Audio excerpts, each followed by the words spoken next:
If you with me, make sure you like, subscribe, and leave a comment. Leave a comment.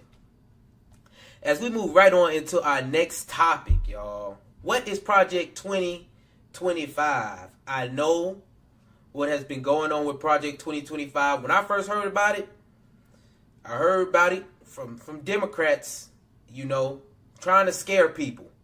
They trying to scare people. And I think it's a lot of misleading going on with this Project 2025 joint. A lot of misleading information with Project 2025. So we need to look at that, you know. At the BET Awards, Taraji P. Henson, Project 2025. Go look it up. This is serious. So, of course, I go look it up. 900 pages. I'm not reading that. So I had to wait on some videos, y'all. I had to wait on some videos to come out kind of explaining it, y'all. Hold on, y'all. Somebody done said something in the comments. Steve for president. I like that.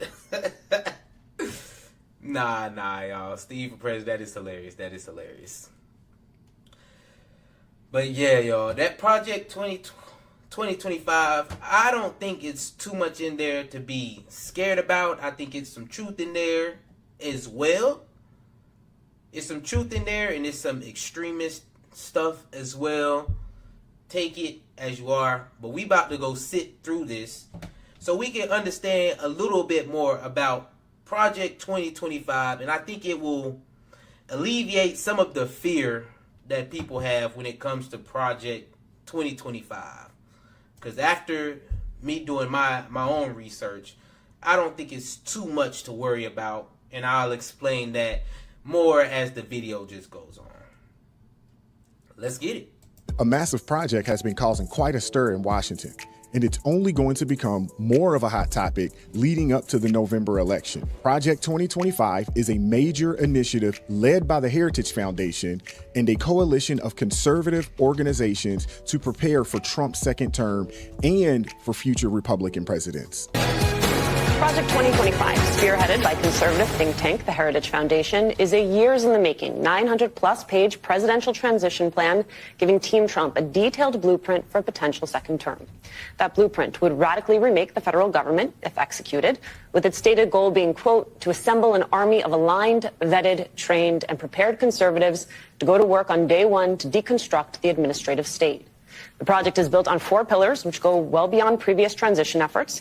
There's the policy agenda, personnel, training, and a 180-day playbook to execute the think tank's plans. Many authors of the blueprint are former Trump officials. Joining us now, one of the architects of Project 2025, the president of the Heritage Foundation, Dr. Kevin Roberts. Good morning, sir. Good morning, Dr. Roberts. Thank you for joining us and coming. I know people are like, y'all got the architect of the 2025? Yes, because everyone has been talking about it. And we saw an interview that you did with the Associated Press, and we've been reading through some things. And I think we just want to first start with anchoring this conversation in. You told the New York Times that this plan is a plan that you know, is for anyone. It's not just for Donald Trump. You would like if President Biden would implement some of it, but you don't think that that's going to happen. And so you reject the assertion that this is a plan that was cooked up specifically for the second coming of the Trump administration. I appreciate that question because as your lobby shows when you walk in, you've got the word honesty and the word accuracy there. That's an honest and accurate depiction, and I'm grateful. Number one, the Heritage Foundation couldn't do that because we are nonpartisan. We can't be tied to one candidate. Secondly, we have offered a briefing of Project 2025 dating back to last year to every candidate for presidency, including President Biden. Honest to goodness, I would have been thrilled if President Biden and his team asked for a briefing. We understand that we have differences of opinion on just about everything. But at Heritage, we believe in telling the truth with a smile on our face. But the last point I should make is that now that President Trump is the nominee, and President Biden has not taken a Project 2025 briefing, President Trump is going to make decisions about policy in his administration if he wins. Project 2025 is something that's going to transcend the next 4 years, the next 10 years. It really is, for the first time in the history of the conservative movement, the apparatus for policy and personnel. That's the most important thing to remember. I have one follow-up. It's just that you have said that this plan is about institutionalizing Trumpism. So, because I also know you all, not just the president of the Heritage Foundation, you're also president of the Heritage Action, which is the political action committee. And so, is it tied to Trump or not? I said the context for that comment to the New York Times was that the work of the Heritage Foundation was to institutionalize Trumpism. Trumpism as a new version of conservatism, a conservatism that recognizes that by every objective measure, the United States is weaker in 2024 than it was in 1984. We also happen to think that's reversible, by the way. We're ultimately optimists. And by institutionalizing Trumpism, what we're saying is that even though we are known as Ronald Reagan's think tank, I'm a son of the Reagan Revolution, I'm very proud of that, that's 40 years ago. And we need to understand what time it is in America. And right now, Donald Trump, whether someone likes it or not, I happen to like it, is the standard bearer for conservatism. He is 100%. All right, so before he go in, y'all know I got to do my spiel. So as y'all see, the Heritage Foundation is only a think tank for the conservative ideals. That's what that is. Like he said, it's nonpartisan, so they can go to any president candidate they want to, any party they want to push their ideals. I don't see anything, if that's their beliefs, that's their beliefs. Let them do what they do. But obviously, there has been some propaganda pushed on fear for this movement, for Project 2025 as a movement. I didn't hear anything about it, honestly, until the Democrats started pushing it very hard. They started pushing it very hard. And we haven't even gotten into some of the policies that they have in there or the things that they want to change with Project 2025. It's just, in that first part, I feel it needs to be understood that Project 2025 is separate from whatever the candidates have going on, from whatever the parties have going on. It is a movement within itself. And I think that we all need to understand that first before we move on.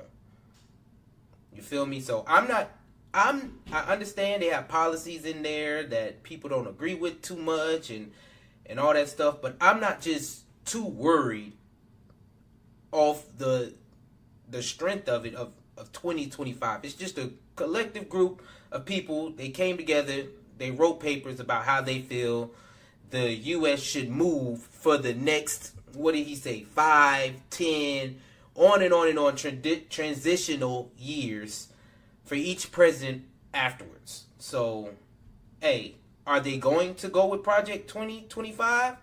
Who knows? They might not. They might as well go with it. But at the same time, I'm not going to fear it and say this is the plan. Because I don't think that's the plan. I think some things can be taken from it, yes, of course. But word for word, play for play, it's not going to happen. It's not going to happen. Not with the government we have set up. No, I don't think it's going to happen. Let's continue, though. Spot on. We're tired of the neocons and the uniparty.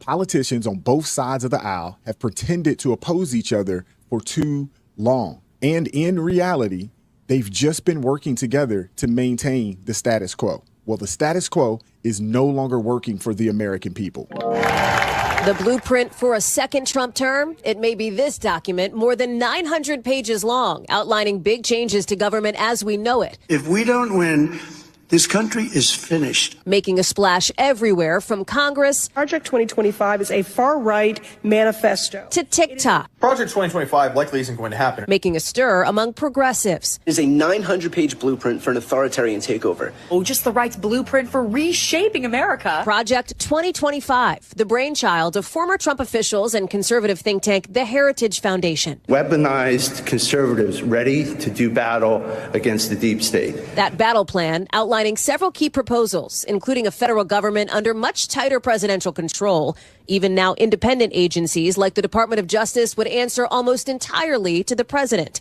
It's a controversial idea known as unitary executive theory that would streamline decision-making and potentially replace many career civil servants with political appointees presumably loyal to Mr. Trump. The plan calls for more spending for a U.S.-Mexico border wall, a signature Trump proposal back in 2016. Build that wall. More federal power to control immigration and increased fees for the immigrants allowed to stay. On this side of the border, big cuts to corporate taxes and income tax for America's highest earners, cuts to federal investments in renewable energy and carbon reduction goals, and more fossil fuel and energy production. Project 2025 also taking aim at what it calls woke culture warriors, calling for deleting a long list of terms from all federal rules, including sexual orientation and gender identity. It also would eliminate the education department. It's not uncommon for think tanks to create wish lists for governments in waiting. But with the race for the White House basically deadlocked, Democratic opposition to the plan is ramping up against what Congressman Jared Huffman, behind the Stop Project 2025 task force, calls a dystopian plot. I think what troubles me the most is just the explicitness of the extremism. We've never seen them talk in this kind of a swaggering, explicit way about basically gutting our democracy. They're doing it now, and the people who are saying these things are the most inner circle leaders of Donald Trump's political world. Those behind Project 2025 accuse Democrats of fear-mongering. This really would tee up an incoming administration to achieve more than we've ever seen under a conservative president before. As for the Trump campaign's response to all things Project 2025, the campaign says unless it's coming from the former president's own mouth, no aspect of future presidential staffing or policy announcements should be deemed official. The campaign has been pointing to its own so-called Agenda 47. That's their official campaign playbook for the next Trump presidency. Taking the fight straight to... All right, so as y'all see, we finished out that little section. There you go. There you go. And they had some points in there that I can agree with. The immigration thing, we talked about that with Dr. Umar. We're going to get replaced as black people, you know. You're going to get replaced. Low income paying jobs going to get replaced by immigrants. So either black people, you get higher paying jobs, you get the education to get a higher paying job, or you're going to get replaced. The low paying jobs, the low wage jobs, they're getting replaced. That's going to happen.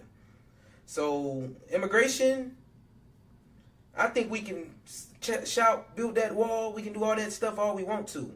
That's going to happen because both parties want it. So that's going to happen. That's just point blank. That's going to happen. Then, you know, they had a whole bunch of other stuff on there I don't want to too much get into, but even the education portion of replacing the education. I think education has failed black people anyway. The amount of stories I see of little Johnny not being able to read, but they still gonna pass him on through each grade. Horrible. Horrible. It's a lot of stuff with that's just not there anyway. That it could be better for black people. I know that much. A lot of education could be better for black people because I feel like that they shunned away from a whole bunch of things, took a whole bunch of things out of the schools that are important. For me, like economic thing that is important to me is teaching trades in school, so you know people can learn that there's another way out other than going to college. Because even college has failed a lot of black people. You know, you go get a degree, you pay all this money for a degree, and you can't even pay back the student loans for it. You feel me? So that's even kind of failed black people in a sense. Well, we've gone all the way away from trades, or you know, building our own, having our own, being able to support our own at that point, you know, 'cause that's even a point too. We all want discounts from ours, but we go everywhere else and pay full price. Besides the point, though. That's why I say some of these issues that they have in here, I can agree with. But other ones, they are very far They're very far, and I would not like to see them implemented in the government. But let's continue. To the deep state, getting rid of unelected bureaucrats, increase border spending, income tax cuts, energy independence, eliminating the education department. Where do I sign up? I love this. But what is Project 2025 actually about? And why does it have Democrats all up in arms? The project is essentially a government in waiting, ready to jump into action day one. The goal, to dismantle the deep state and replace it with the government for the people, by the people. The project is outlined in a nearly 1,000-page handbook. One of its primary goals is to secure the border and overhaul the immigration system that has brought illegal immigrants, human traffickers, and fentanyl across our borders. This includes reinstating the border wall construction and implementing stricter policies to curb illegal immigration. The project also aims to reclassify tens of thousands of federal employees under Schedule F, which would make it easier to fire those who are seen as obstructing the president's agenda. The project also seeks to eliminate the Department of Education, giving control back to local authorities and parents. This is a move towards school choice. It empowers parents to decide what's best for their children's education without federal interference. The project also calls for a top-to-bottom overhaul of the Department of Justice, which the Biden administration has used as a political weapon against its opponents. The project emphasizes a strong national defense, including increased military budget and focusing on new threats like cyber warfare. It also plans to abolish recent diversity, equity, and inclusion initiatives within the Pentagon. And finally, the project includes a sweeping deregulation agenda to boost economic growth by reducing bureaucratic red tape that stifles innovation and entrepreneurship. It calls for massive cuts to the federal spending. This is the big bad boogeyman Democrats are all up in arms about. Limited government, individual liberty, traditional values, a strong national defense, fiscal responsibility, constitutionalism, and the rule of law. This is what Democrats are so afraid to let you have. Now, I know this sounds like a lot, but let's break it down a bit. The Heritage Foundation and its allies are essentially preparing to take a sledgehammer to the current federal bureaucracy. They believe the federal government has become too bloated, too powerful, and too disconnected from the American people, and they're not wrong. Personally, I think this is a common sense approach to governance. We need to secure our borders, ensure our children are getting the best education possible, and promote policies that lead to energy independence and economic growth. The left has had their chance. And what have we gotten?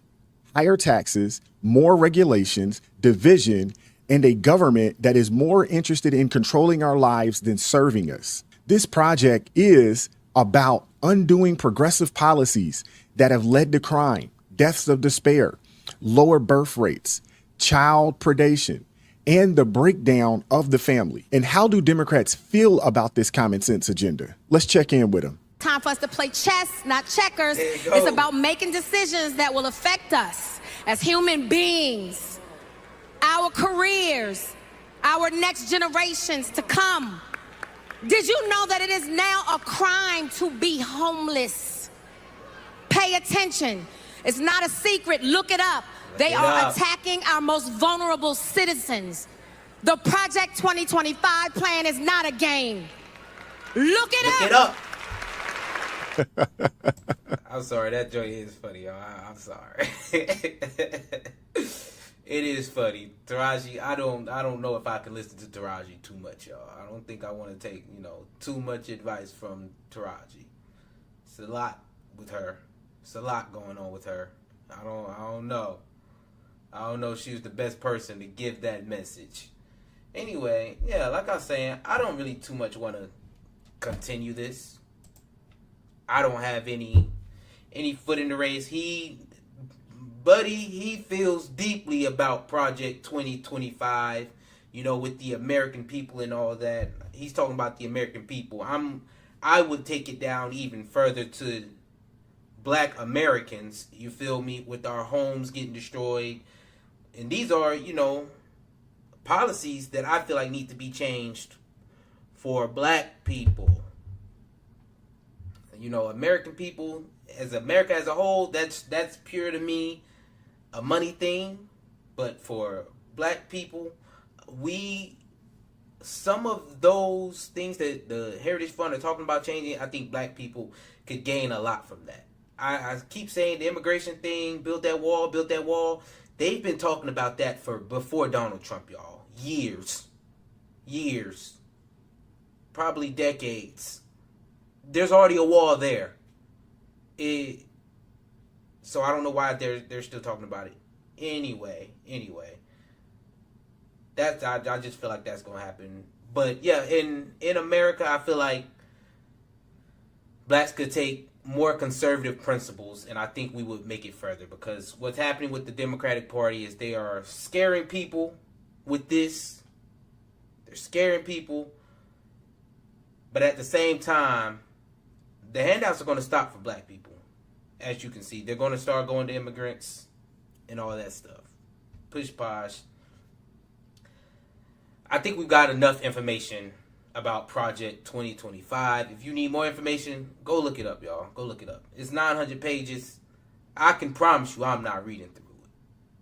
That's a promise. I'm not reading through that. I'll go read something else that'll help me in this stage of life before I read the Project 2025. Better yet, I'll go read something about government, because I still feel like as a young 26-year-old, it's my duty to actually learn and understand what the government is, how the government moves.